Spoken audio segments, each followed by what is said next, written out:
Assalamualaikum warahmatullahi wabarakatuh. Perkenalkan, nama saya Wikanti Nur Amalia, CKP Kabupaten Banyumas Angkatan Pertama. Pada kesempatan ini saya akan menyampaikan tentang pembelajaran berdiferensiasi sebagai tugas modul 2.1 A9, koneksi antar materi kesimpulan. Untuk memenuhi kebutuhan murid dalam melakukan pembelajaran, maka guru bisa melakukan pembelajaran berdiferensiasi, yaitu serangkaian keputusan masuk akal yang dibuat oleh guru dengan berorientasi kepada kebutuhan murid. Inilah definisi dari pembelajaran berdiferensiasi. Keputusan-keputusan yang terkait dengan 1.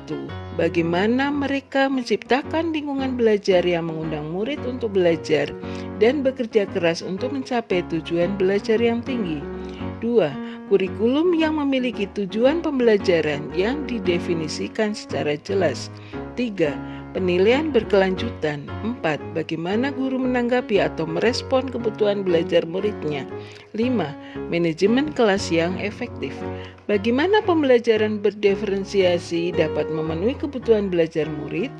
Dalam mengimplementasikan pembelajaran berdiferensiasi, harus memetakan kebutuhan belajar murid berdasarkan 3 aspek penting, yaitu kesiapan belajar murid, minat murid, dan profil belajar murid.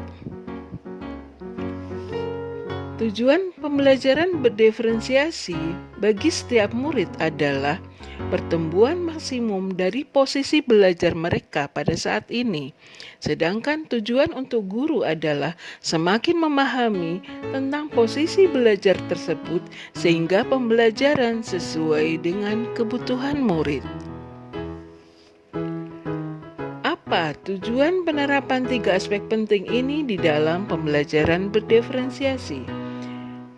Kesiapan belajar bertujuan untuk mendapatkan kombinasi bagaimana seorang guru menyesuaikan tombol dengan tepat untuk berbagi kebutuhan muridnya di dalam menyamakan peluang mereka untuk mendapatkan materi, jenis kegiatan, dan menghasilkan produk belajar yang tepat di kelas. Sedangkan minat murid diantaranya bertujuan untuk membantu murid menyadari bahwa ada kecocokan antara sekolah dan keinginan mereka sendiri untuk belajar. Sedangkan profil belajar memberikan kesempatan kepada murid untuk belajar secara natural dan efisien. Bagaimana pendekatan pembelajaran berdiferensiasi? Yaitu kesiapan belajar, minat, dan profil belajar. Di dalam melakukan penekanan tombol kesiapan belajar, di sini kita menggunakan sistem The Equalizer yang diadaptasi dari The Equalizer Carroll and Tomlinson, yang yaitu bersifat mendasar dan transformatif, konkret atau abstrak, sederhana atau kompleks, terstruktur atau terbuka, tergantung atau mandiri, lambat atau cepat. Kemudian bagaimana penerapan pembelajaran berdiferensiasi ini di kelas? Kita harus melakukan pemetaan berdasarkan kesiapan belajar, minat, dan profil belajar. Kemudian melakukan perencanaan pembelajaran, meliputi kompetensi dasar, tujuan pembelajaran, menentukan strategi dan alat penilaian yang digunakan, menentukan kegiatan pembelajaran. Strategi diferensiasi ini ada 3 hal, yaitu diferensiasi konten, diferensiasi proses, dan diferensiasi produk. Ketiga diferensiasi ini diterapkan di dalam perancangan pembelajaran maupun pelaksanaan pembelajaran diferensiasi di kelas. Guru dapat mengembangkan strategi dengan membuat diagram Freire, yaitu pada setiap materi yang dibahas di dalam pembelajaran. Diagram Freire yaitu berupa grafik visual yang dikembangkan oleh Dorothy Freire untuk membantu murid di dalam mendefinisikan konsep atau kosakata.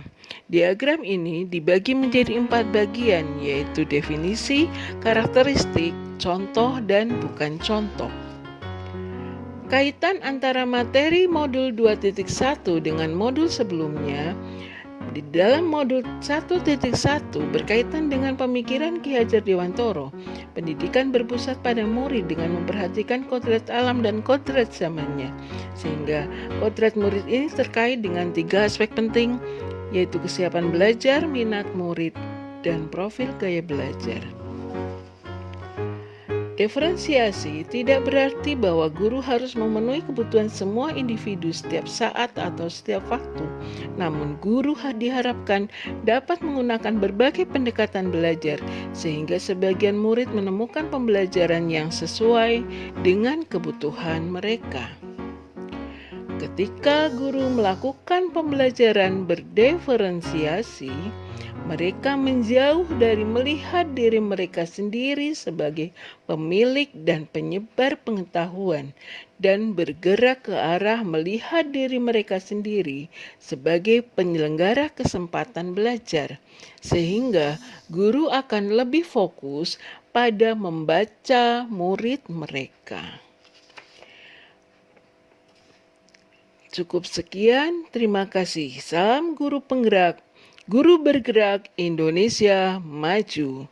Assalamualaikum warahmatullahi wabarakatuh.